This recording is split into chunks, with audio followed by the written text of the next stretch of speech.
everyone, we are going to dive straight into building out your Facebook group. So I am in the new version of Facebook Layout 5. I'm going to go up here. This is just facebook.com. This is my profile. We're going to click on the plus button in the corner here.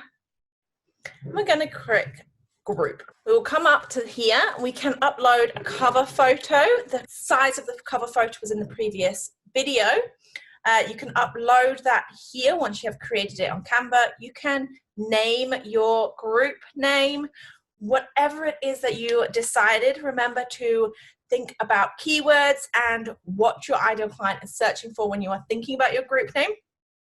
So I'm going to just type in here, yoga for testing. Then I can click here and choose my privacy. As I mentioned in the previous video, you can choose public or private. I'm going to click private. And again, as I mentioned in the previous video, you can then choose visible or hidden. So I'm going to keep this visible. I do have the option to invite friends. I'm not going to do that. And then I'm going to click create. At the moment, I haven't uploaded a header, but you can do that at this stage if you would like, or you can do it at a later stage. So now we are in this group we've just created. So you can see here on the left-hand side, Facebook has very kindly let us know what we need to do next. So if I scroll up, I can click on the edit function here and upload my header image should I wish.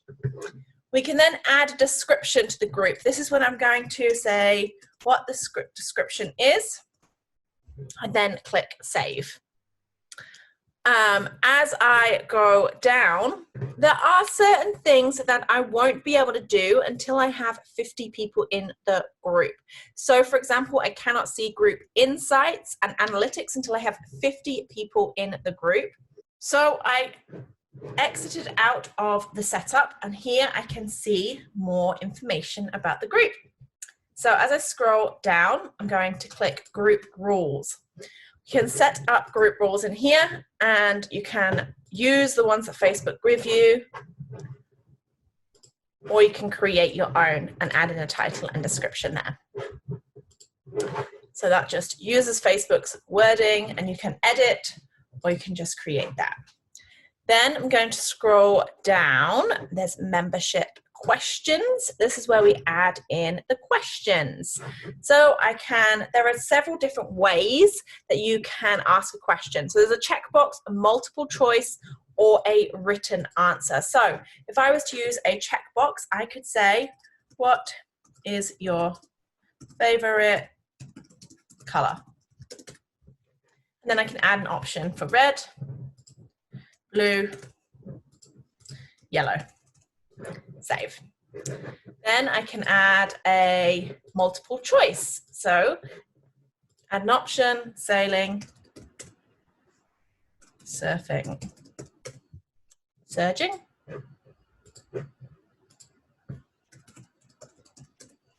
climbing. Save. And finally, I can have a written answer.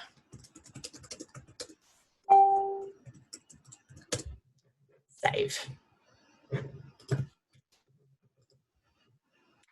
I can also ask them if they agree to the group rules. So once I've done that, I can scroll down to settings.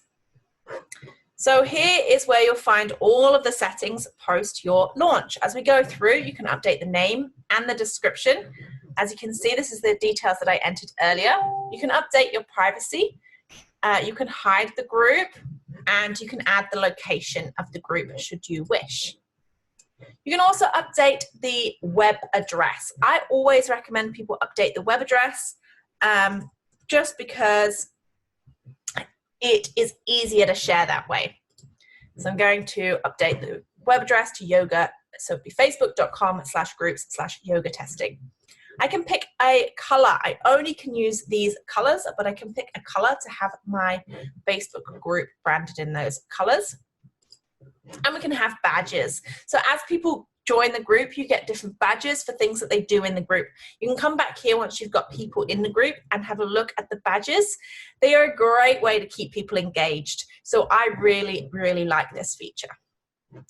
Here you've got the choices of group types. We are sticking to general, but if you would like to use the unit section, you can use social learning as an option as well.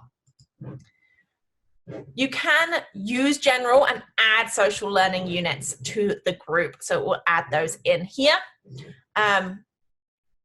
So you can always do that as well if you would like. I'm going to go back to settings.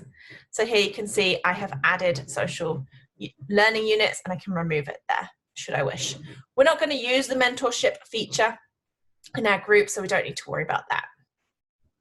So who can join the group? I only like people to join my Facebook groups because I want it to be a community and I don't allow business pages. This is what we do in the group as well. There are no pages within the group because we simply don't allow it. We only want Facebook profiles. So that is a decision you guys can make as an individual when you are growing a group. Who can approve member requests? I always click only admins and moderators. I want to make the decisions on who is in my group. This is often used for groups where they are huge and other people in the groups can approve them should they wish. So I'm going to stick with only admins and moderators of the group can approve members. You can pre-approve people to join your group. I don't use this feature very often.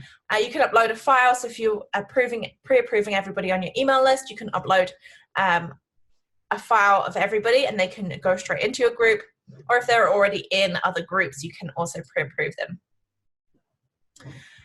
Here is anyone in the group who can post. It's nice to be able to post in a group. That's why we have groups, so we can create community. So we keep it at who can post, anyone in the group. And approve all member posts. I always have this as off. I trust my members to be active in the group and to be a positive role model. As I said in the previous video, you can kick people out, your group, your rules. So do that as you wish. Here is where you can link it to your page. So the way we have created it, we haven't linked it to our Facebook page. So I could link it here and link this group to my Facebook page there. You can also recommend groups. This isn't a feature I use and you don't need to use this either. So once you have done all of that, your group is ready to rock and roll.